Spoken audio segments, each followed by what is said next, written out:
I've been talking about conservation of energy and doing a simple example of conservation of energy in a few different variations to try to show you how you can use the basic principles involved to solve interesting questions about mechanics. Even though energy is a very broad field, broad topic that goes throughout all of science, basic mechanics is a great place to learn about how it works and some of the fundamental concepts of energy. So here's what we're going to do this time. Previously, in a previous pair of videos, you should watch at least the first of those previous ones just to have background for this. In previous pair of videos, I have looked at a system where I take a block and slide it up or pull it back against a spring and let it go up a frictionless ramp and see how far it goes, if there isn't a barrier in the way, and then if there's a barrier at a certain distance, see how fast it's going when it hits the barrier. This time, I want to change the story. I'm going to replace my block with a round spherical ball, a solid spherical ball, and I'm going to make it so that instead of being a frictionless surface, I want this to have lots of friction. So much friction that the ball is guaranteed to roll without slipping as it goes up the slope. So that's my deal. This is going to roll without slipping. Let me mark that in. Rolling without slipping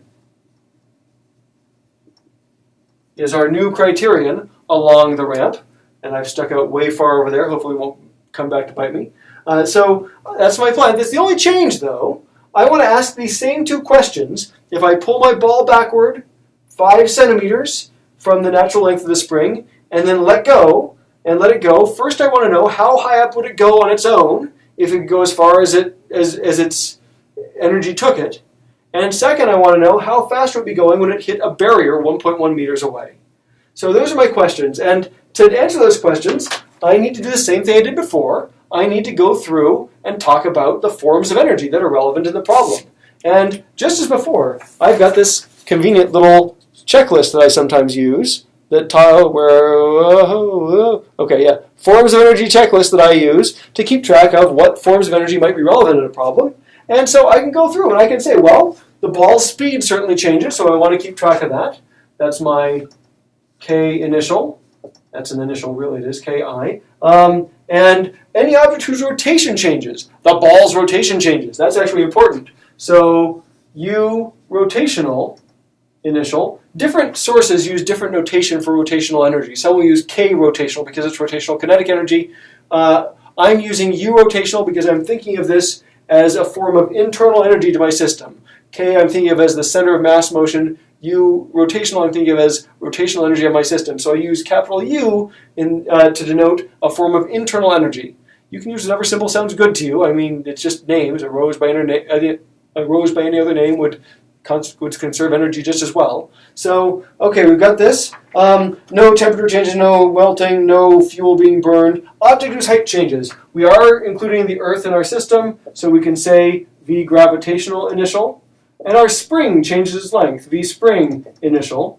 I'm going to go ahead, as in general, we add the work due to external forces to this, and that has to equal K final plus U rotational final plus V gravitational final, you get the idea, plus V spring final. Work is not an initial final thing, right? Work is a flow into the system. So there's no initial and final involved. It's just work.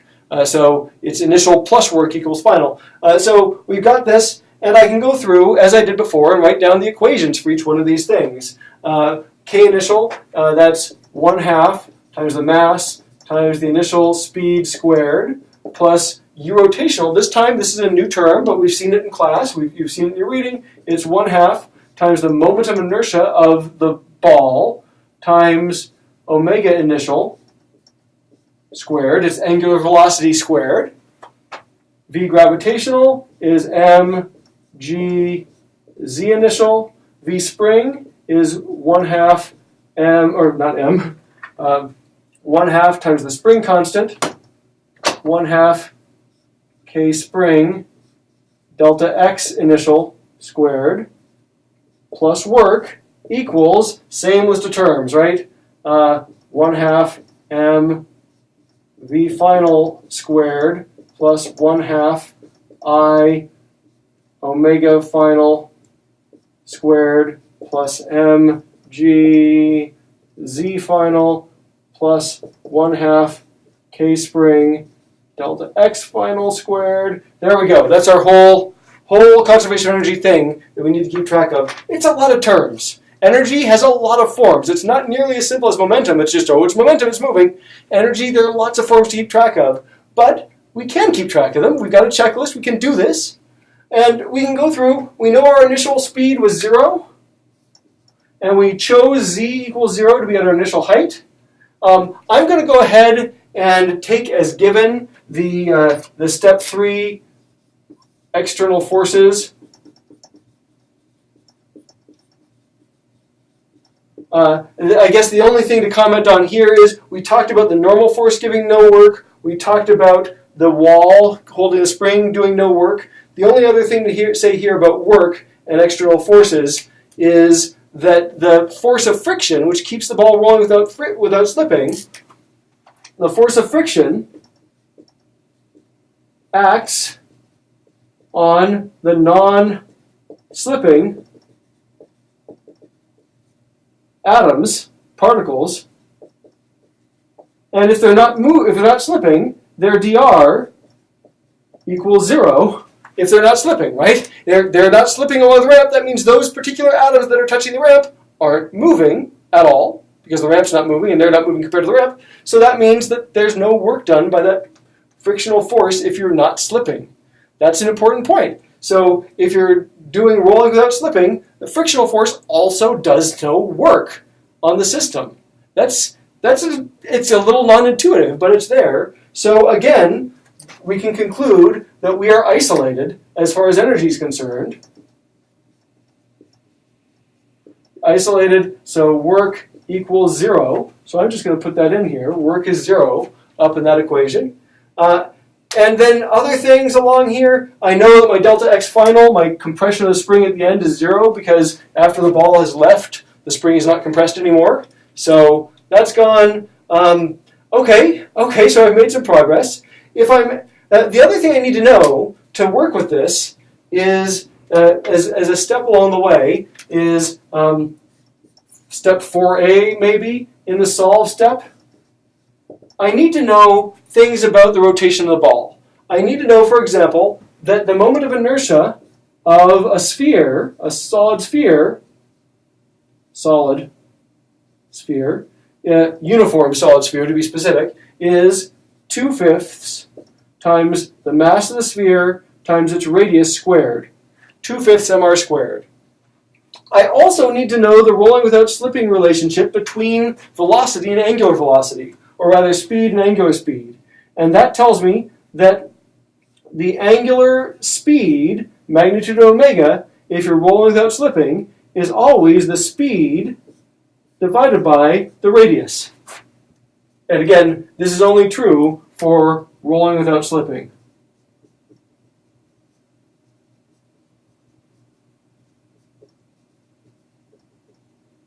So, but if it's true, I can use that.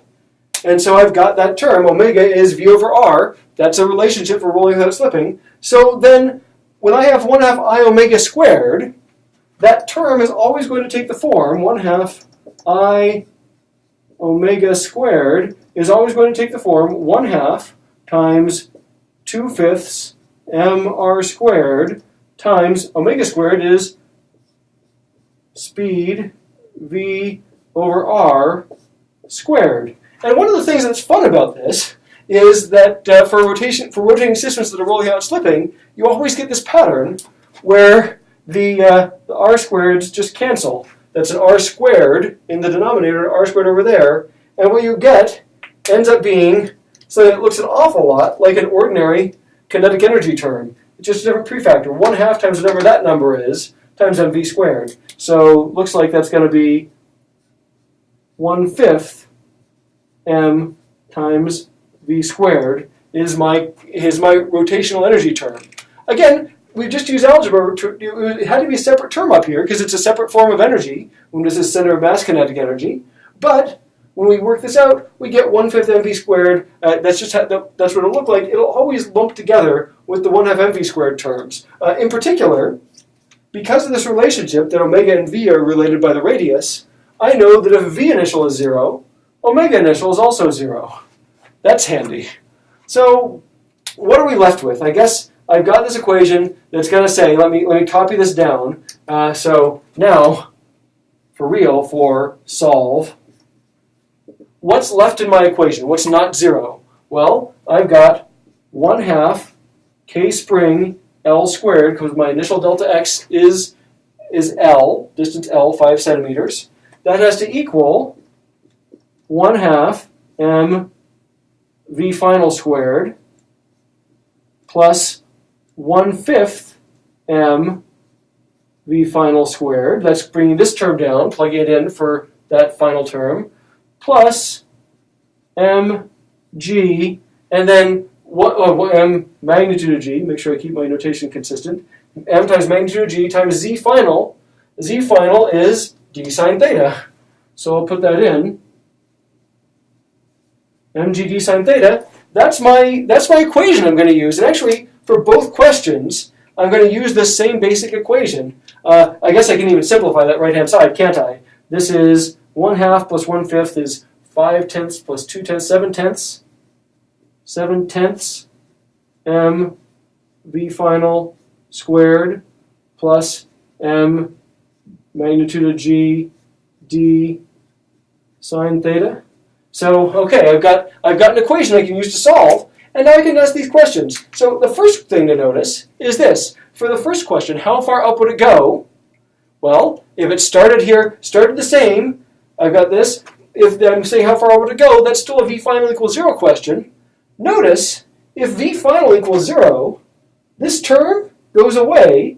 Both these terms, the center of mass kinetic energy and the rotational kinetic energy terms, both go to 0 because of this relationship. That means there's no difference from what we did in the very first video, the very first example. There's no difference at all.